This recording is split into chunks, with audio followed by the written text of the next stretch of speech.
మనం అడిగిన టైంలో చెయ్యడు. గుర్తుపెట్టుకోవాలి, ఇది గుర్తుపెట్టుకొని మోకాళ్ళు వేయాలి. మనం అడిగిన టైంలో, మనం అడిగిన ప్రకారము, మనం అడిగినప్పుడు అడిగినట్టు అడిగినవన్నీ అడిగిన విధంగా చేస్తే ఆయన నీకు తండ్రి దేవుడు కాడు, నీ సర్వెంట్ అవుతాడు. ఇప్పుడు నేనేం చెప్పాను మీరు చెప్పండి? నువ్వు అడిగినవన్నీ అడిగిన విధంగా అడిగిన టైంలో అడిగిన ప్రకారం నువ్వు అడిగినట్టు అన్నీ చేశాడు అనుకో, ఆయన దేవుడు గాడు, తండ్రి గాడు, నీ సర్వెంట్ అవుతాడు.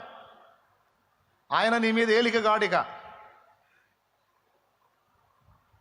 ఆయన సంఖలో నువ్వు ఉన్నట్టు కాదు, నీ సంఖలో దేవుడు ఉన్నట్టు అయింది. అట్లా ఒప్పుకుంటాడా? అట్లా కుదిరిద్దా? మనం అడిగినవన్నీ అడిగినట్టు అడిగిన ప్రకారం అడిగిన సమయంలో అసలు మన నాన్న ఎప్పుడన్నా చేశాడా? చేశాడా? చెయ్యడు. నాన్న నాకు 1000 రూపాయలు కావాలని నువ్వు 7 ఏళ్ల వయసులో అడిగినప్పుడు ఇచ్చాడా? లాగా ఒకటి ఇచ్చుంటాడు. ఏం చేసుకుంటావురా 1000? నీకు 5 రూపాయలే ఎక్కువ. ఇవ్వలా? మరి ఎప్పుడు ఇస్తాడు? దానికి ఒక టైం ఉంటుంది. మన నాన్న కాబట్టి మనం ఏం అడిగినా ఆయన ఇష్టం వచ్చినట్టు, మన ఇష్టం వచ్చినట్టు మనం ఏం అడిగినా ఆయన ఇచ్చేస్తాడు. నాన్న ఇస్తాడు. నాన్న ఇవ్వకపోతే ఇస్తారు, బయట వాళ్ళు ఇస్తారా ఏంది? నాన్న ఇస్తాడు. అయితే గొప్ప విషయం ఏంటంటే, నాన్న మనం అడిగిన ఇస్తాడు, అందుకు నాన్న. మనం అడిగిన ఇవ్వడు, అందుకు కూడా ఆయన మన నాన్న. అడిగిన ఇచ్చినందుకు నాన్న, అడిగినవి ఇవ్వనందుకు కూడా మన నానే ఆయన. అర్థమైందా? ఎందుకంటే ఆయన మన సర్వెంట్ కాదు. ఆయన మనకి ఎప్పుడు ఏది అవసరమో, ఎందుకు అవసరమో, ఏ టైములో అవసరమో ఆ టైము చూస్తాడు, మన నిరీక్షణ చూస్తాడు, మనల్ని పరీక్షించుకుంటాడు, మన పట్టుదలని చూస్తాడు, మన ఆసక్తిని చూస్తాడు, దాని విషయం, దాని విలువ మనకు అసలు ఎంత అర్థమైందో చూస్తాడు.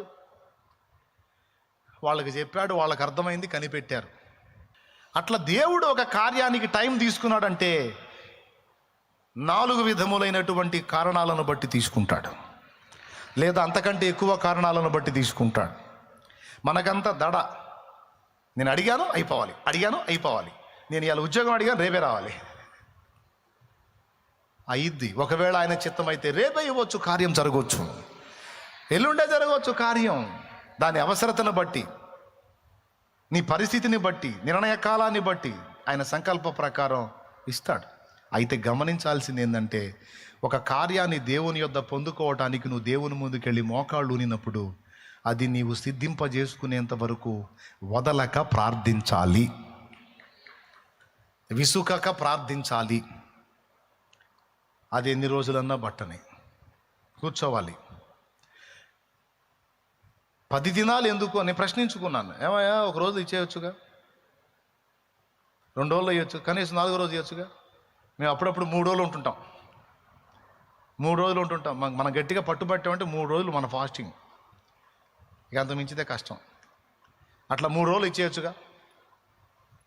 ఎప్పుడు ఇవ్వాలో నువ్వా నాకు చెప్పేది? దేవుని సమాధానం. ఎప్పుడు ఇవ్వాలో నాకు నువ్వా చెప్తావు?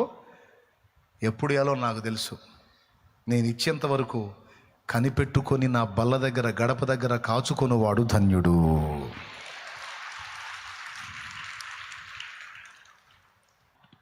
అది నీ కుటుంబ సమస్య అయినా, అప్పుల బాధ అయినా, ఆర్థిక ఇబ్బంది అయినా, శరీర రోగమైనా, వ్యక్తుల్లో మార్పు అయినా, నీ కుటుంబ సభ్యుల్లో మార్పు అయినా,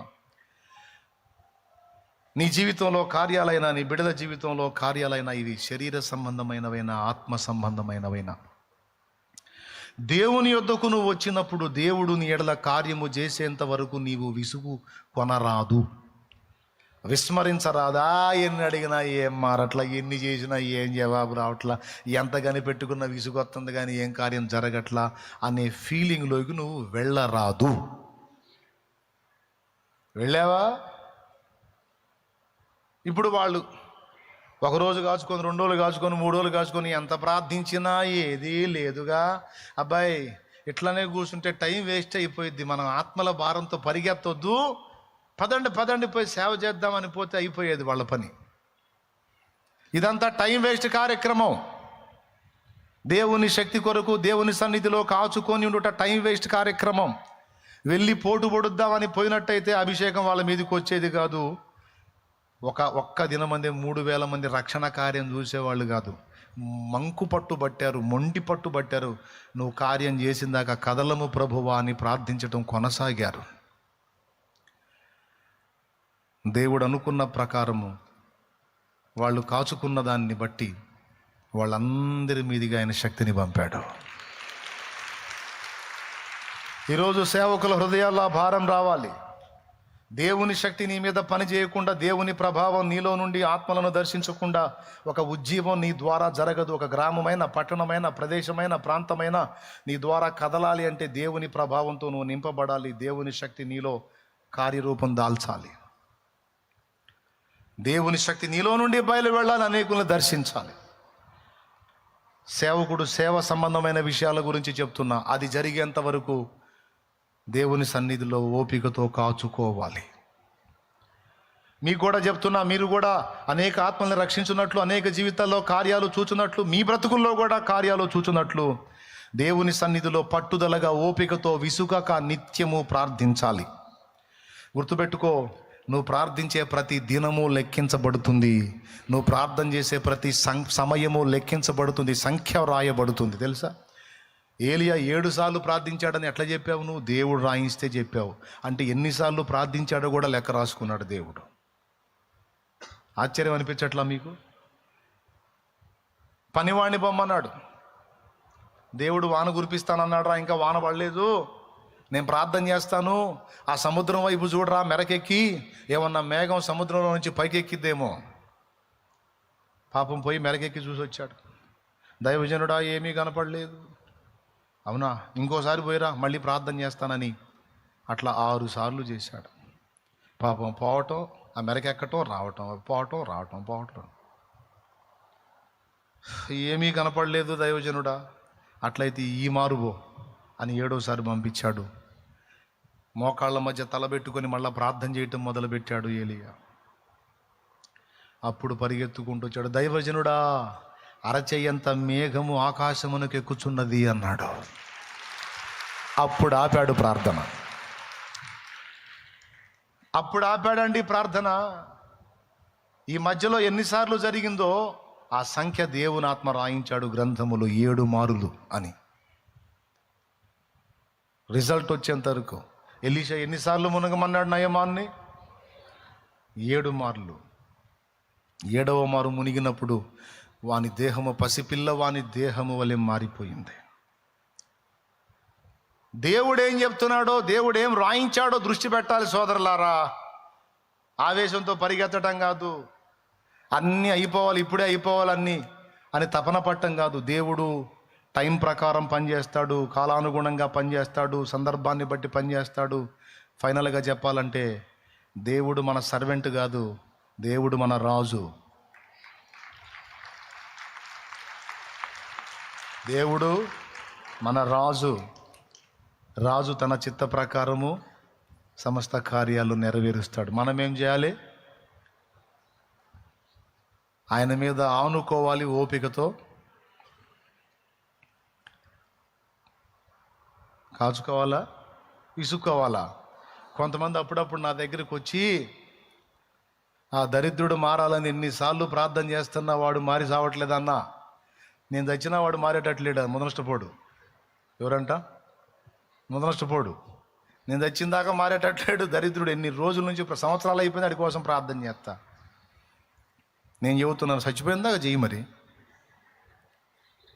దేవుడితో ఆ మాటే చెప్పు, నేను చచ్చిపోయిన దాకా చేస్తానే ఉంటా ప్రభువా అని చెప్పు దేవుడికి. ఆయన చిత్తమైతే నువ్వు సావకు ముందే వాడిని మారుతాడు. గుర్తుపెట్టుకో, నువ్వు అడిగిన ప్రతిసారి దేవుడు కార్యం చేస్తానే ఉంటాడు వాని విషయంలో. ఎన్నిసార్లు నువ్వు ప్రార్థించిన ప్రార్థన ఎప్పుడు వ్యర్థంగా పోదు. నువ్వు అడిగిన ప్రతిసారి దేవుడు సరుకులు సిద్ధపరచుకుంటూ ఉంటాడు. ఖచ్చితంగా కార్యం జరిగింది. దానియేలు మోకాళ్ళు వేశాడు దర్శన భావం తెలుసుకోవటానికి. 21 రోజు అయింది లేవలా. 21 రోజు తర్వాత గాబ్రియల్ దూత వచ్చి చెప్పాడు, బిడ్డ నువ్వు రాజాది రాజు ముందుకు వచ్చావు, విసుగక ప్రార్థించమని లూకా 18లో యేసయ్యే చెప్పాడు. అంటే ప్రార్థన చేసేవాడికి విసుగు వచ్చిద్దని యేసయ్యకు తెలుసు. మన ఫీలింగ్స్ అసలు ఏముంటాయి, ఎలాంటి ఫీలింగ్స్ ఉంటాయి మొత్తం తెలుసు ఆయనకి. ఎందుకంటే మనల్ని చేసినోడు ఆయనేగా. దేవునికి స్తోత్రం కలుగును గాక. ఓకేనా? ఇప్పుడు చెప్పండి, 4 రోజులు ప్రార్థన చేసి విసుక్కొని హ్యాబా అయితే ఇచ్చా లేదా లేవా అని వదిలేస్తావా?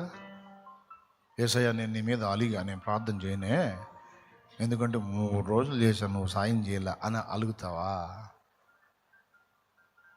అలిగి ప్రార్థన మానేసి తిరుగుతావా? నోనో.